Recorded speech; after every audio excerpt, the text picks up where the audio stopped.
अफवाह फैलाना गलत बात होता है, लेकिन अगर वह अफवाह एक आम आदमी फैला रहा हो या कमजोर आदमी फैला रहा हो तो गलत होता है। अगर वही अफवाह एक सत्ताधारी फैला रहा हो, बड़े लेवल के पॉलिटिशियन फैला रहा हो, तो उस अफवाह को सही माना जाएगा।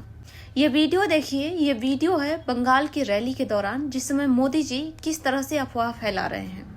साथियों, कल टीएमसी ने इस रैली में आने वाले आप सभी लोगों को चोर कहकर गाली दी है।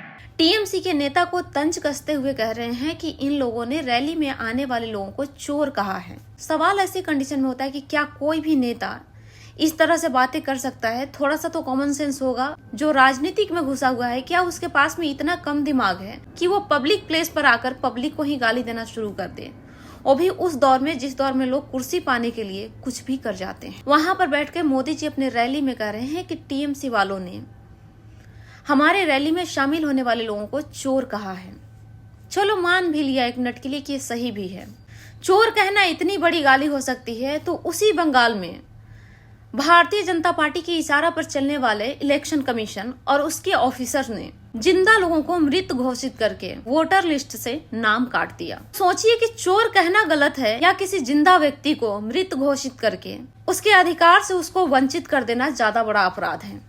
और ये सिर्फ बंगाल में नहीं हुआ है, बल्कि 12 राज्यों में जहां जहां एसआईआर की प्रक्रिया हुई है, वहां पर इलेक्शन कमीशन ऑफ इंडिया ने या उसके अंदर में जो भी ऑफिसर्स हैं, वो पूरे ने इसका अच्छे से फायदा उठाया है। खासतौर से भारतीय जनता पार्टी के हित में काम किया है। एसआईआर प्रक्रिया वोटर को जोड़ने का या फिर फर्जी वोटर को हटाने का ये तो एक बहाना था। सच तो ये था कि भारतीय जनता पार्टी के हिसाब से वोटर को चुनने का, हटाने के लिए ये प्रक्रिया बनाया गया था। और इसके लिए election commission of India expose भी हो चुके हैं। खुद ममता बनर्जी सुप्रीम कोर्ट में उन सारे लोगों को लेकर के पहुंची थी जिन लोगों को मृत घोषित कर दिया गया था बंगाल में, और सुप्रीम कोर्ट ने टाइम भी दिया था बाद में सुधार करने के लिए।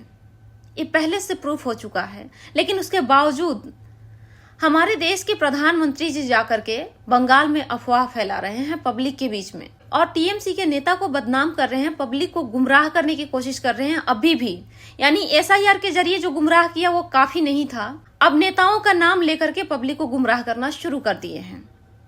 और यही लोग बात करते हैं कि किसी भी देश में अफवाह फैलाना गलत बात होता है। जिसकी पूरी कुर्सी अफवाहों पर टिकी हुई है, वही लोग बैठकर ज्ञान दे रहे हैं कि अफवाह फैलाना गलत होता है।